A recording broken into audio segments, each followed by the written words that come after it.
Shungu is now on that perilous journey to self-destruction. He has already destroyed himself unless there is somebody who will do a surgery to assist him remove the internal bowels. Can't you be any kind or polite? No, it's not being kind. It's just analyzing the situation as it is. For me, if I was allowed to use the word marriage, I would say the marriage was dissolved. Already? What they are doing is to do what we call sharing the proceeds of the divorce.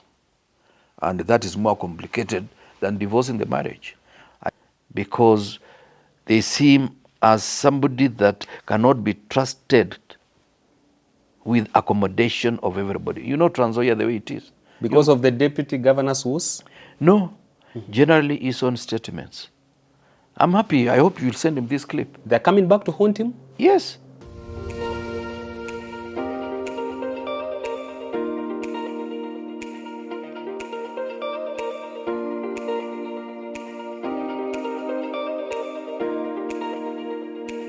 Ladies and gentlemen, from whatever part of the globe you are watching us from, this is Richard Mwenja exclusive. As I always say, the only point of call on matters political and governance analysis here in Kenya and across the region. Welcome on board. It's such a distinct privilege to have your company. I'm Richard Mwenja, but first things first, allow me to bring to your screens the gentleman who's gonna help me bring the day's conversation home is none other than this celebrated think tank and former minister, Honorable Kipruto Arap Kirwa. Yeah. How are you doing today, sir? Looking sharp as always. Very well, but I'm not celebrated as you think. You, I mean. No, by a few guys like you and others. Yeah. Much as you've made it to many books in this country. Yes, one or two books. And I've been lazy. I should actually write one. Oh. I should author one so that I can tell you also my travels in life, my fortunes and my frustrations. True. And my aspirations, and how I wish Kenya was better than what it is today. And in the same breath, you also need to wind up your PhD. Look at your friend, the President William Ruto, a doctor. You're still here.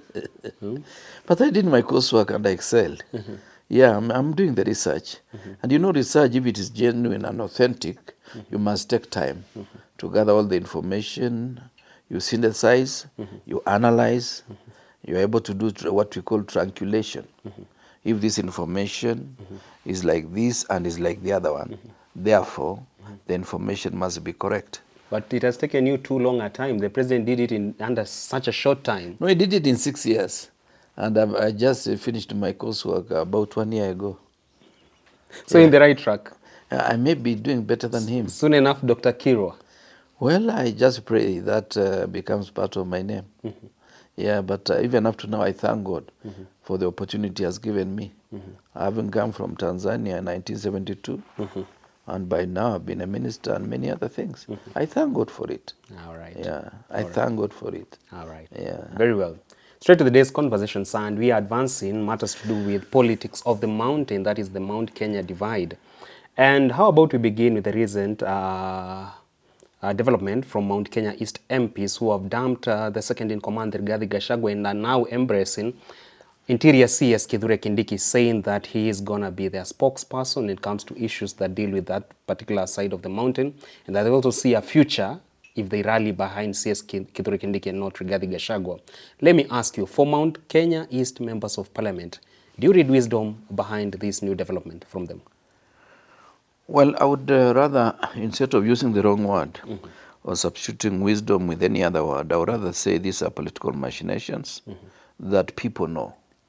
And I expected this would actually happen much earlier.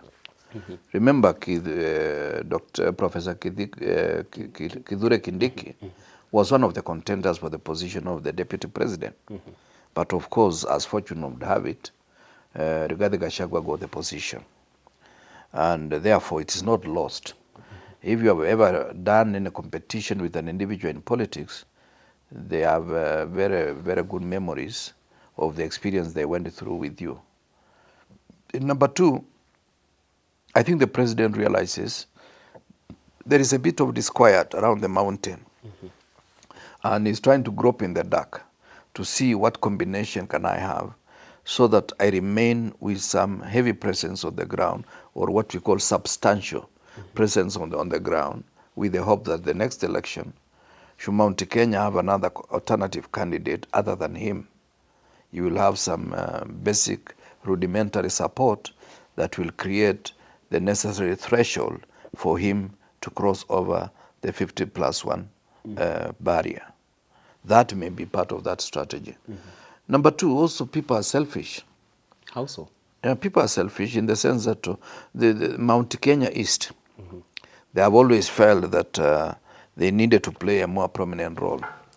Apart from the fact that Mzee Jomo Kenyatta had about 2 ministers from Mount Kenya East, the late Jeremiah Nyaga and the late Jackson Angaine. And of course, remember, even the head of public service, 2 of them came from Mount Kenya, not East really, but Kirinyaga. Kirinyaga is seen to be some kind of interface between East and West. But nonetheless, this is a clear demonstration that there is an onslaught on the current deputy president by the president himself. Yes, he has already assured us before, the way he assured us on his day of inauguration, that he's not going to treat his deputy the way he was treated. But no sooner had he said that, than he embarked on a mission to decimate the deputy president. If you're saying that these are the realities of the day, make me understand why Rigathi Gachagua, our deputy president, is now the biggest cheerleader of the president. But you know, I think he's just playing also to the gallery. He knows not everything is sitting pretty well. And therefore, he has to do that so that any onslaught on him is seen that the president is the one responsible for that kind of attack. Otherwise, there is disquiet between the two gentlemen, if that is the word I should use. There is disquiet, and they know it better than I do. But one thing that I know, the next election they will be together only if it is inevitable. Otherwise, I see Rigathi Gachagua may be in the ballot against his own boss as a way of preparing to take the seat in 2032.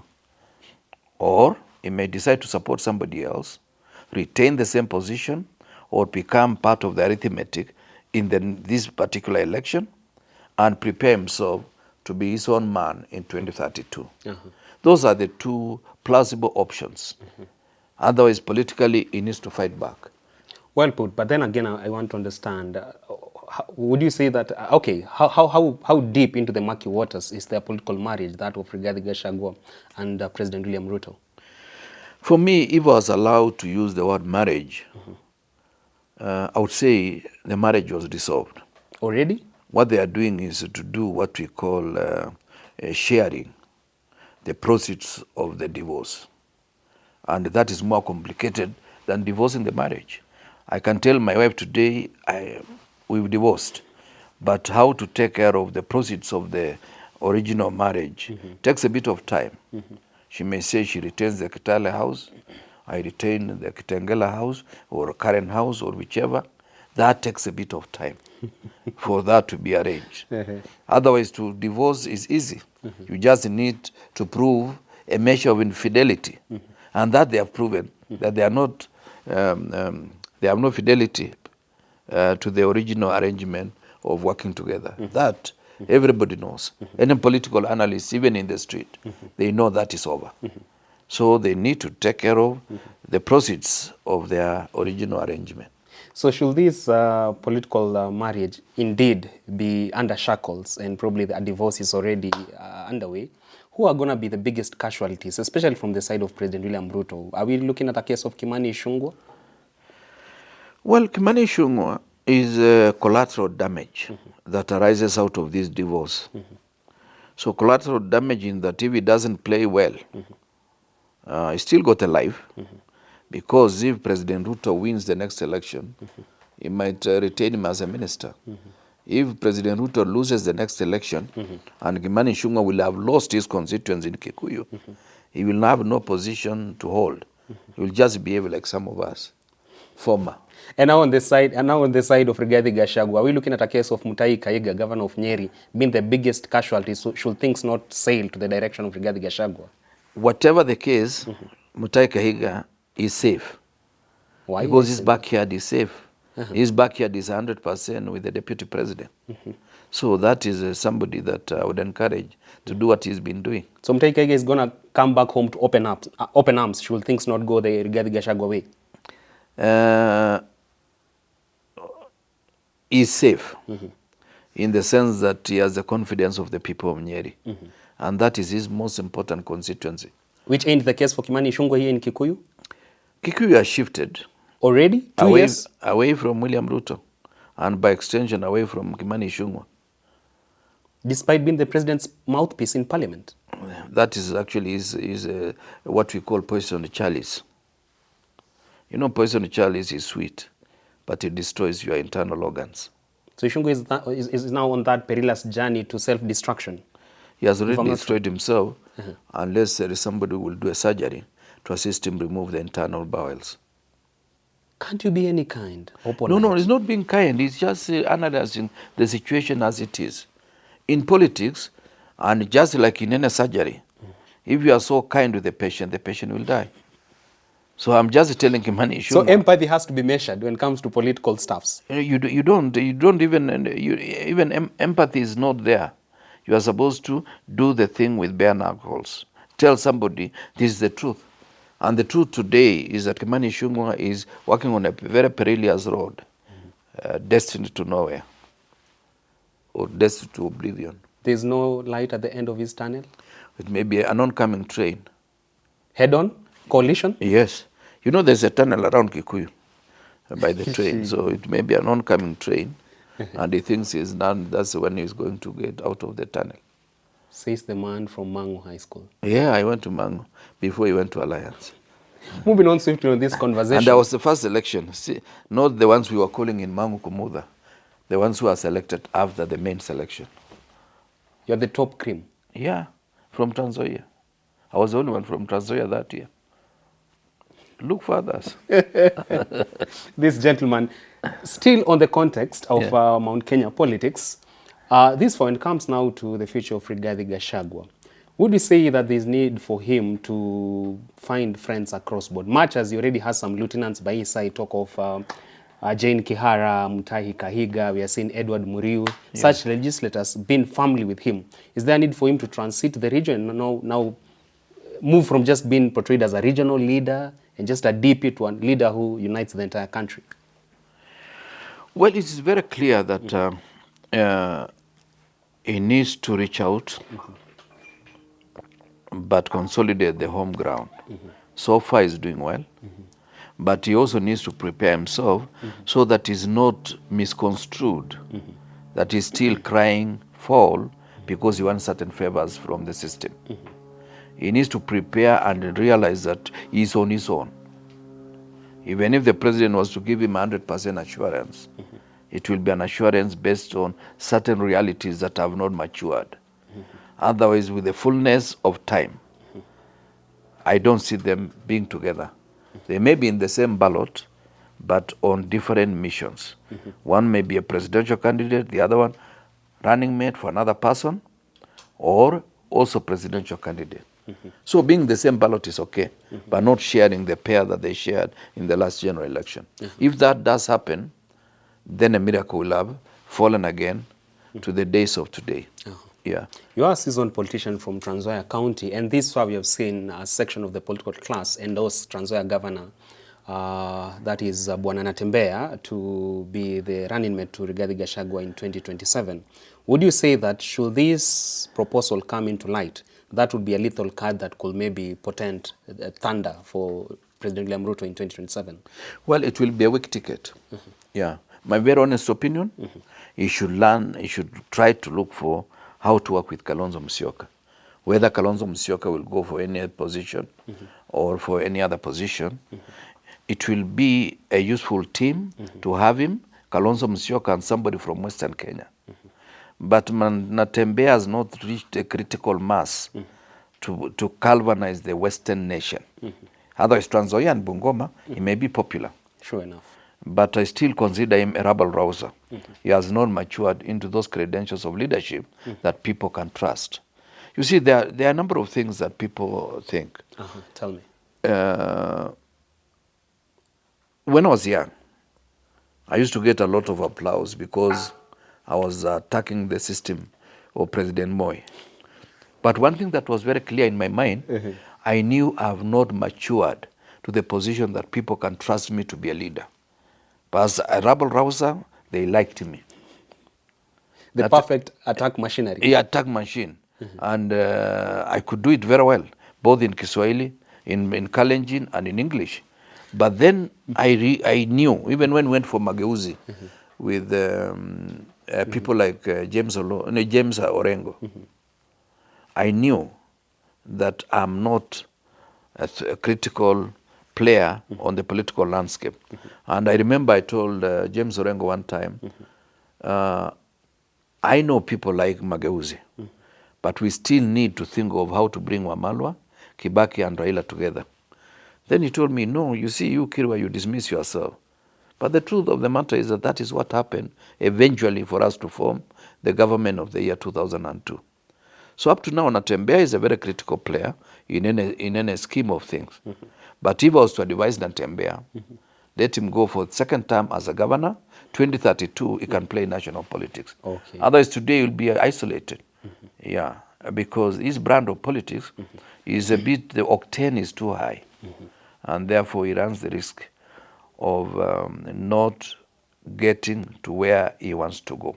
If he wants to play national politics, 2032. This election, Rigathi Gachagua, Kalonzo Musyoka, Eugene Wamalwa, perhaps somebody else from Western, and that will be a tripod stool that will stand the test of time. And if that combination was done, with people like us just generally hanging around, that will be the next government. For Natembea, the octane is too high. Is too high for now. Even in Trans Nzoia, let me tell you, for free. In Trans Nzoia has lost over 40% of the county because they see him as somebody that cannot be trusted with accommodation of everybody. You know Trans Nzoia the way it is. Because of the deputy governor's who's? No, generally his own statements. I'm happy. I hope you'll send him this clip. They're coming back to haunt him? Yes. Barely 2 years into governorship? Trans Nzoia, you know Trans Nzoia, if I had time I would give you the statistics. Trans Nzoia is 56% Luya. The rest are non-Luya, which is about 34. And not Luyas, they don't come from the same homogeneous group. They are diverse. True. So when you make a statement about one group, then you lose the rest of the members. That I can tell Natembea. I hope he's listening. Send the clip to him. I will. Yeah. I will. But let's circle back to Rigathi Mount Kenya. Today the conversation is centered on Murima. Yeah, Murima. Na tuliambiwa tusiguze Murima, lakini sisi tunaguza. Very lastly, in the interest of time, Sam. For Mount Kenya East, a region that oftentimes has believed the mountain owes them a debt of gratitude because their sons, Angaine, Nyaga, never ascended to the top leadership of this country. So they now feel it is time for their son Kithure Kindiki to take the mantle and be the president of this country. Would you say that this endorsement for Kithure Kindiki is something that should quake the heart of President Ruto, much as Kithure Kindiki is still in Kenya Kwanza? Well, I think the politics is still a bit confusing because I don't see that team wanting to run away from President Ruto. I see them almost wanting to gravitate towards him. And that, of course, is likely to get some semblance of support, but it may not create the necessary gravitas to make Ruto still be strong around the mountain. Because when the Mount Kenya West does move, it affects Mount Kenya East. And Mount Kenya East, they have been like Siamese twins with Mount Kenya West. But the communication may not have been as seamless as it ought to be. But the truth of the matter is that Mount Kenya West, East without West, is likely to run into trouble.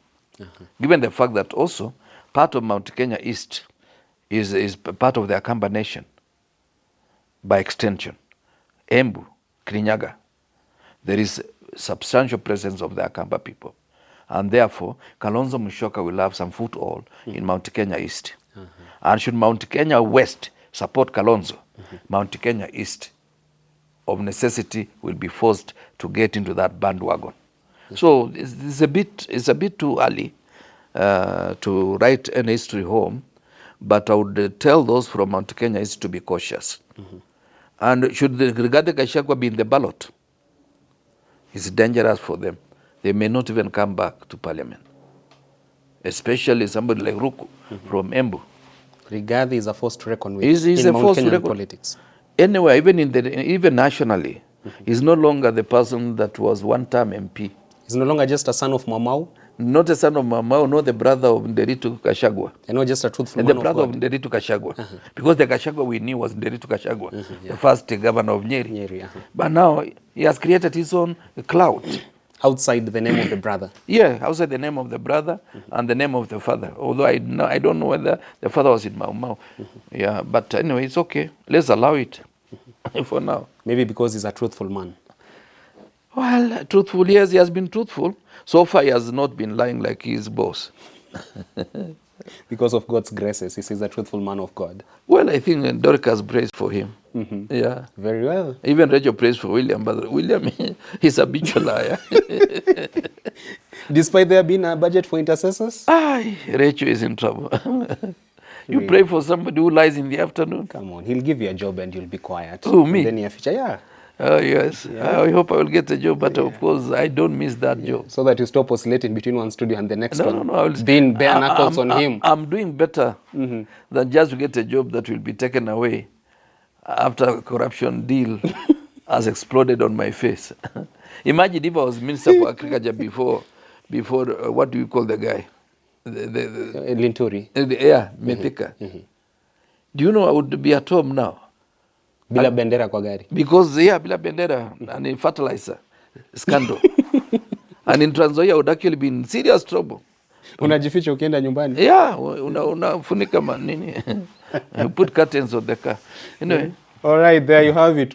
No man puts it better than Minister Kipchumba Rapkiro when it comes to analysis of where this country is headed to, especially in the front of leadership and politics at large.